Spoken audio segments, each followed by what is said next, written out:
Buenos días, amigos televidentes.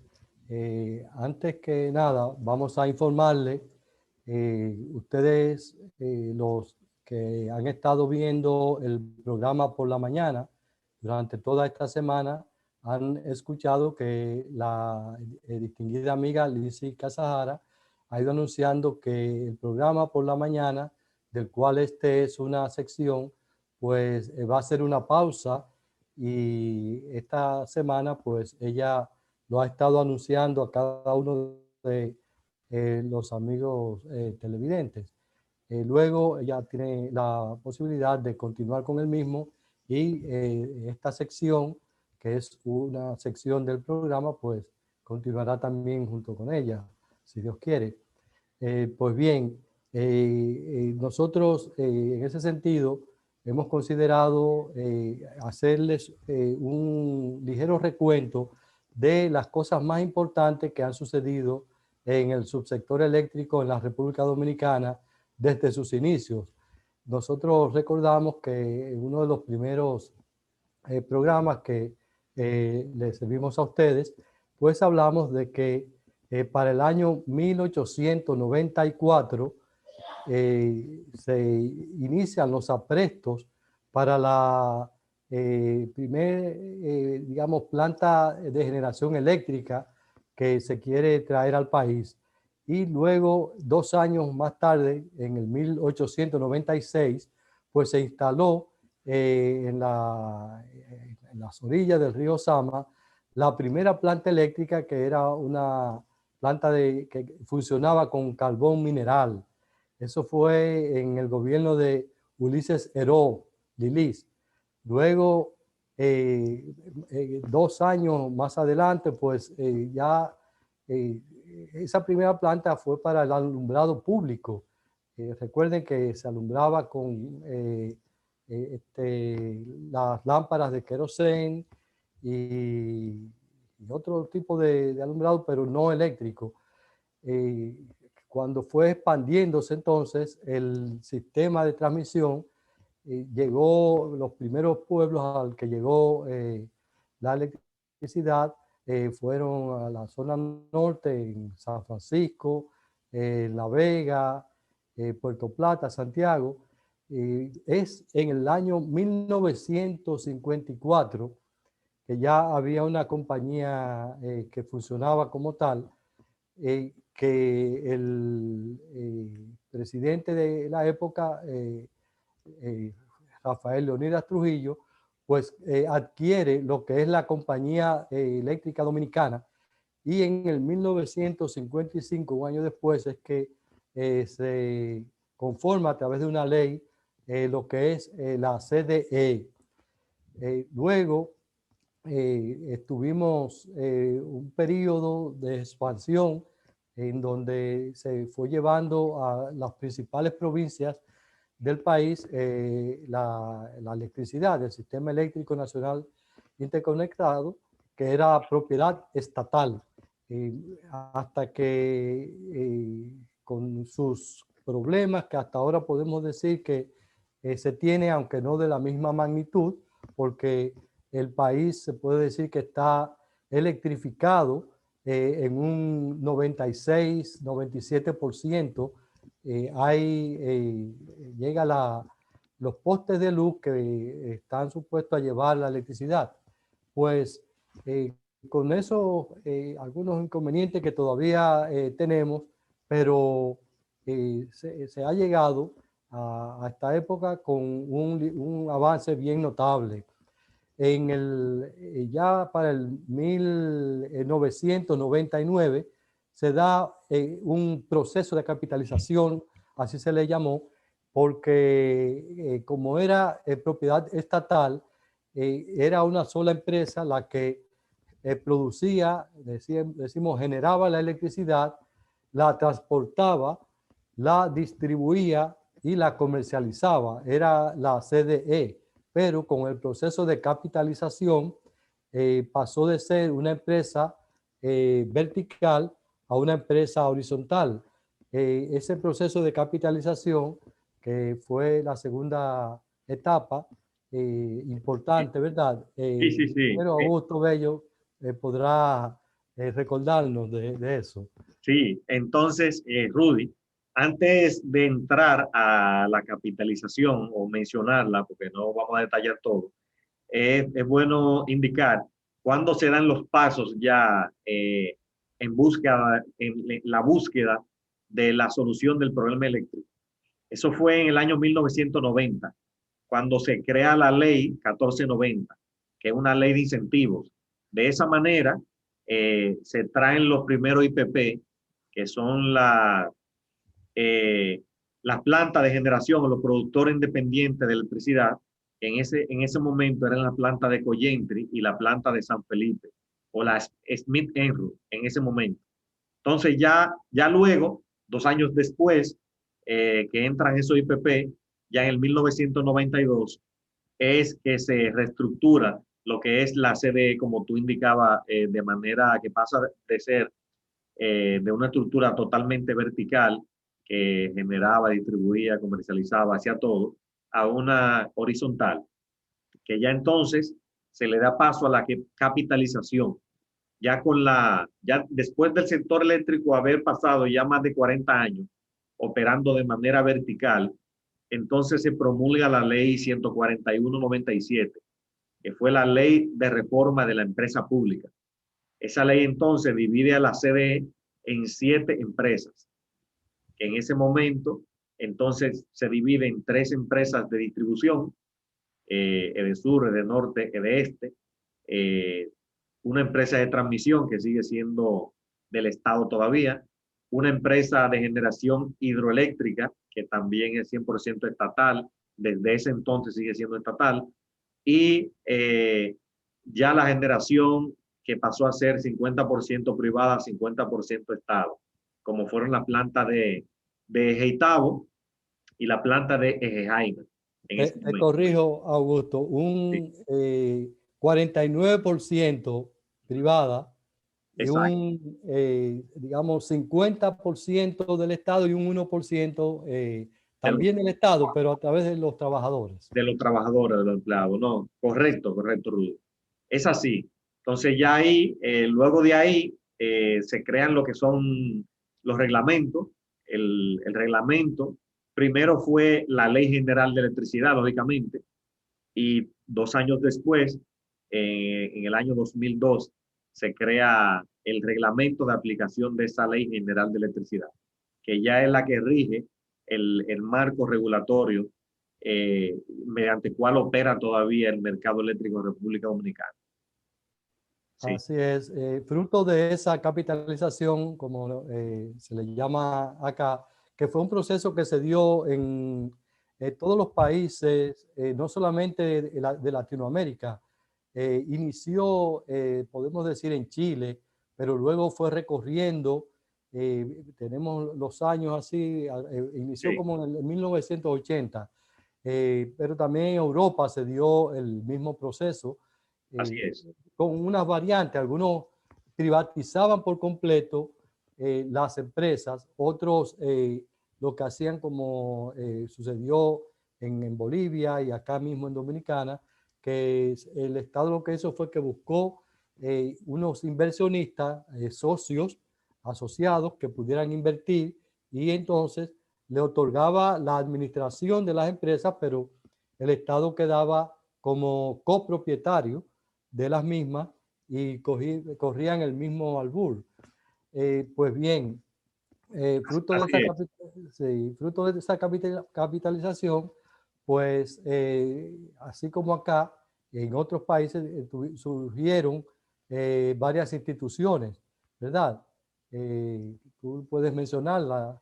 Así es, porque primero como aporte, el aporte ya de la reforma fue la división del mercado en un mercado mayorista y un mercado minorista, y la separación de las actividades de generación, transmisión, distribución. Eso fue uno de los aportes. Entonces, ya eso trae consigo las instituciones, por ejemplo, que iban a estar operando en el sector eléctrico dominicano. La primera institución, lógicamente, es la que crea las leyes la ley y traza la política energética, que es la Comisión Nacional de Energía. Luego entonces, la Superintendencia de Electricidad, que es la institución, lógicamente, el organismo regulador, que una vez la Comisión Nacional de Energía crea alguna ley o algún reglamento, la entidad que se encarga de que esa norma se aplique correctamente es el organismo regulador, que es la Superintendencia de Electricidad. Que dentro de las funciones, la Superintendencia de Electricidad, una de las principales, lógicamente, es la fijación de las tarifas, porque también existe también una confusión que se piensa que las empresas distribuidoras son las que suben o bajan la tarifa. La tarifa la crea la Superintendencia de Electricidad. Entonces, ya esa institución, la superintendencia, fue creada en el 1998, mediante el decreto 118-98. Se crea la Comisión Nacional de Electricidad. También hay otras instituciones, como es la empresa de transmisión dominicana, lógicamente, que es la que se encarga de operar el sistema de transmisión en República Dominicana. Y trae consigo el Centro de Control de Energía, que es quien opera el sistema ya en tiempo real. Entonces, también existe el organismo coordinador, que ya también se crea en el 1998, el 29 de octubre exactamente. Ese órgano es el operador del mercado, es el que se encarga de realizar las transacciones económicas entre agentes. Lógicamente, un agente es cualquier actor que opere en el sector eléctrico mayorista, que puede ser la empresa de transmisión, la misma empresa de distribución, los generadores privados, públicos, son agentes. Entonces, el organismo coordinador es quien se encarga de hacer esa transacción entre agentes. Lógicamente, utilizando los generadores venden energía, los distribuidores la compran, también los usuarios regulados, utilizando la red de transmisión. Entonces, a la empresa de transmisión le corresponde un pago de peaje. Y el peaje se compone de un derecho de uso de energía y potencia por la cantidad de energía que pase por esas líneas de transmisión, y también un derecho de conexión que se le paga a transmisión. Eso es lo que conlleva el peaje total, que es lo que transmisión recibe para operar las redes y también expandirlas. Así es. Sí, muy bien, Augusto. Es interesante uno, de verdad, recordar las funciones que hacen cada una de esas instituciones. Sí. Del organismo coordinador, que es una institución donde podemos decir que tiene una tecnología de punta, que tiene profesionales, ingenieros que no tienen que envidiarle a ningún otro ingeniero de ningún otro país. Ahí se hace una planificación en el mediano, el corto y largo plazo digamos, de conectar lo que es la generación con el transporte, la distribución. Y también está la otra parte, que es la de las transacciones económicas del mercado. Es algo bastante interesante. Las personas, mucha gente no piensa la cantidad hay de información, de data que hay que recolectar desde primero todos los puntos de medición, porque no es que un generador dice yo produje, yo generé tanto. Eso hay una medición en tiempo real, y eso pues lo hace el organismo coordinador del Sistema Eléctrico Nacional Interconectado, como se le llama, que está en su conformidad, tiene representantes del sector privado, que es un bloque de generación, el sector estatal, después de la capitalización, que las empresas distribuidoras que pasaron a ser propietarias de propiedad privada, y luego, exacto, que pasan de nuevo a ser propiedad del Estado, pues ese bloque de distribución también le pertenece al Estado, y un bloque de generación hidroeléctrica y el bloque de transmisión. Aún así, se reúnen, y los temas y los debates que se dan en esa institución pues son temas técnicos, profesionales.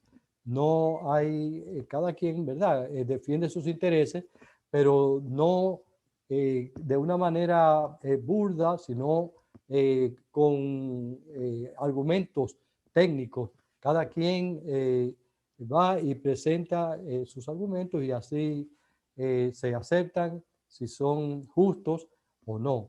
Entonces, esas instituciones, la Comisión Nacional de Energía, como mencionaste, que está encargada de elaborar los planes de expansión integral, tanto de las distribuidoras como de transmisión, como la misma generación, y está llamada a ser el mapa energético del país. Esas instituciones también uno ha viajado y conoce, se da cuenta que existen, aunque con algún nombre diferente, pero es la misma, son las mismas funciones en casi todos los países, ya que han resuelto el problema energético. Y así, Augusto, haciendo ese recuento, nosotros pudimos llegar a hablar dentro de los programas que hemos hecho de las energías renovables. Fue unos temas que abordamos. Tú tienes bastante información y conocimiento sobre las energías renovables y su, Sí. digamos, entrada aquí a la República Antes, Dominicana. antes de que entremos directamente a las renovables, es bueno recordarle a nuestros amigos televidentes que en el año 2016, exactamente, nosotros teníamos en el país la composición de la matriz energética, el 50% se producía a través de fuel oil, el 50%. O sea, eso es algo que es bueno que recuerden porque ya esa matriz cambió eh, drásticamente.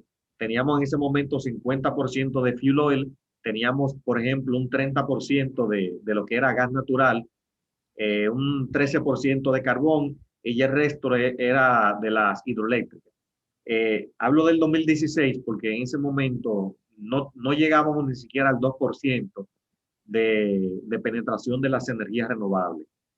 Luego ya, a través del tiempo, ya en el 2017, fue reduciéndose drásticamente la participación del fuel y va tomando peso más el gas natural.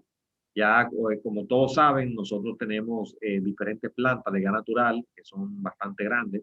Por ejemplo, la planta de AES Andrés, una planta de 300 megavatios, un ciclo combinado a gas natural. Tenemos otro ciclo combinado que está en Mina, que, que es una planta también de 300 megavatios. Tenemos conversiones a gas natural que se hicieron, como son las plantas de Coyentri, que son 300 megavatios más, son 3 plantas de 100 megavatios. Tenemos también la planta de Quisqueya, que opera a gas natural, y motores duales, que funcionan con fuel oil y gas natural, pero en este momento operan más en gas natural, como son las plantas de Estrella del Mar 2, que están ahí en la orilla del río Sama, que son unas palcasas que están ahí, que operan a gas natural. O sea, tenemos bastantes plantas que operan hoy día a gas natural. Entonces, básicamente, es bueno hacer ese recuento y ya nos vamos a adentrar ahora a lo que es las energías renovables. Sí, no, pero Augusto, antes de entrar, y qué bueno que tú haces mención de esa matriz, cómo ha cambiado, Así es, entraron, y tú dijiste, las gas natural, pero así es. también hubo una transformación de esa matriz porque entraron las eólicas. Estamos hablando de Juancho Los Cocos, Quilvio Cabrera, Larimar 1, Larimar 2. Estamos hablando de Matafongo, de Baní, de proyectos en la, bueno, solar, canoa solar, y así la matriz sufrió una verdadera transformación. Claro, no podemos dejar pasar por alto la planta a carbón que entró, que es Central Térmica Punta Catalina, que aunque hay una ahora mismo que está teniendo dificultades, pero tener una matriz de generación con gas natural, con carbón y energía eólica, ahora yo puedo decir que es hasta un privilegio, porque antes lo que teníamos era una matriz que tenía un peso, como tú lo señalaste, bastante fuerte, de full oil número 2 y número 6, el diésel. Eso es bastante costoso para cualquier país mantener Sí, sí, ese sí. tipo de unidades. Llegó a subir hasta Entonces, $117 el barril. el barril llegó a estar, recordamos, en el 2008 a $147 el barril. Luego bajó, pero en el 2011 tuvo otro repunte. En este momento, pues, anda rondando los $63, pero comparado con los $147 a que llegó a estar en el año 2008, 2009, recordamos en junio del año 2008, era insostenible. Recordamos que Venezuela, en aquel momento, el presidente Hugo Chávez, pues con el acuerdo de Petrocaribe, pues nosotros pudimos tener un cierto desahogo, pero era insostenible que este país pudiera seguir teniendo esa matriz con ese alto costo de generación. Así es. Ahora sí, Augusto, podemos pasar al tema de las... No, excelente. Bueno, es bueno comentar que todavía a nivel mundial, a pesar de la penetración de las renovables, los recursos renovables que hay en el mundo, queda todavía un largo camino pendiente. Hay algo muy positivo que me llenó mucho de satisfacción, ver que el actual presidente de Estados Unidos, eh, lo primero que firma nuevamente es el ingreso al Acuerdo de París, ingresar al Acuerdo de París nuevamente, y hace declaraciones muy motivadoras cuando indica que va a invertir más de $2.000 millones eh, en energías renovables. Eso es muy importante porque eso va a ir incrementando la penetración de las renovables en todo el mundo. Por ejemplo, para que tengan una idea, hoy día solamente tenemos el 8% a nivel mundial es renovable. El, y renovable de generación de biomasa eólica fotovoltaica, porque también las hidro se consideran como renovables. Entonces, cuando sumamos el porcentaje de hidro, podemos llegar casi a un 30% a nivel renovable, incluyendo las hidro. Pero todavía tenemos un 70% de generación de planta térmica. Eso a nivel mundial. Entonces, acá en República Dominicana, es bueno recordarle a los amigos televidentes varias cosas. Nosotros tenemos la ley 5707, que es una ley de incentivo a las energías renovables que está vigente. Y esa ley permite instalar proyectos, por ejemplo, eólicos en varias etapas de 50 megas. Pueden instalar en varias etapas, se puede instalar de 50 megas, fotovoltaicos hasta 120 megas, eso indica la 5707. Habla también de proyectos de pequeñas mini centrales hidroeléctricas mini, que pueden ser de 5 megas, y también habla de la generación de biomasa, que se puede instalar hasta 150 megas.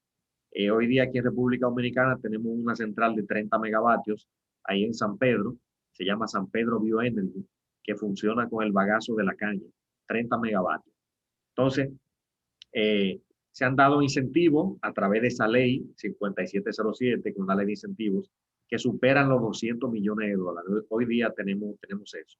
También es bueno señalar que en República Dominicana nosotros tenemos excelentes recursos solares.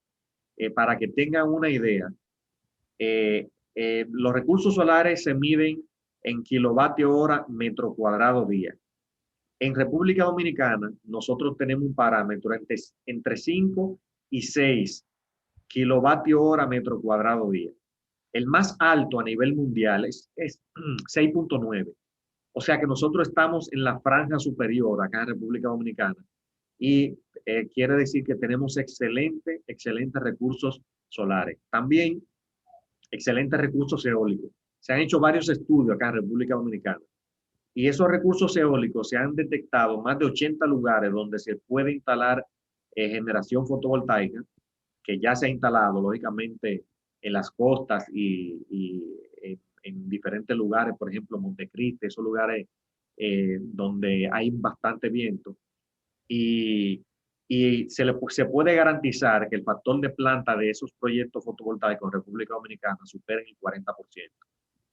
Los eólicos, los fotovoltaicos acá rondan entre el 18 y 19% de factor de planta.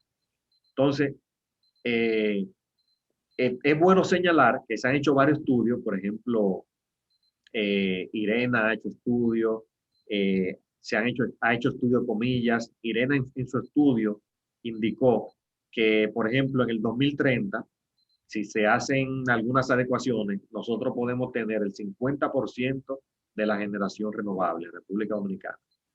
Ahora bien, como esto es una isla, a diferencia de otros países que están interconectados, por ejemplo, Nicaragua, Guatemala, Costa Rica, Honduras, todos esos países están interconectados, quiere decir que son redes más robustas, el sistema cuenta con más inercia y es menos vulnerable a la penetración de las renovables. Acá en República Dominicana solamente tenemos dos opciones. El Banco Mundial hizo un estudio que nos pudiéramos conectar con Puerto Rico mediante una red de más de 170 kilómetros o con Haití. El presidente actual de República Dominicana ya ha indicado varias veces de la posibilidad de nosotros vender la energía a Haití. Pero mientras el sistema no puede contar con una penetración de renovable, por ejemplo, drástica. ¿Por qué? Porque a medida que vamos incorporando energía renovable al sistema, le vamos sacando inercia. O sea, lo hacemos más vulnerable ante las variaciones de frecuencia, variaciones de tensión. ¿Por qué decimos las variaciones de tensión? Porque en República Dominicana, según la ley 125.01, las renovables tienen prioridad en el despacho. Se despachan primero que todas las centrales. Entonces, ¿dónde usted instala las renovables? Casi siempre fuera de la ciudad. Y en la ciudad es donde se consume más energía, donde se necesita más soporte de reactivo, tensión, frecuencia. Entonces, cuando usted entra a las renovables, tiene que sacar esas plantas térmicas que están aportando esos servicios auxiliares. Entonces, eso lo dicen los estudios, eso no lo decimos nosotros, amigos televidentes, lo dicen los estudios. Que se puede, tenemos recursos, pero a medida que vamos incorporando generación renovable, también tenemos que contar con los servicios auxiliares. Entonces, bueno, Tudy, no sé si tú quieres comentar algo antes de que vayamos está interesante, Augusto, y eso te iba a decir, que vamos ahora a la pausa y cuando retornemos, pues entonces vamos a seguir hablando de las renovables, las baterías, que es un tema también muy interesante. Debemos hablar a nuestro regreso de la movilidad eléctrica, la generación distribuida también, como también la colocación de los paneles solares en las casas para poder inyectar al sistema y también para el consumo propio. Todos esos temas interesantes que hoy vamos a hacer un recuento, pues lo vamos a continuar cuando regresemos de la pausa. Bien.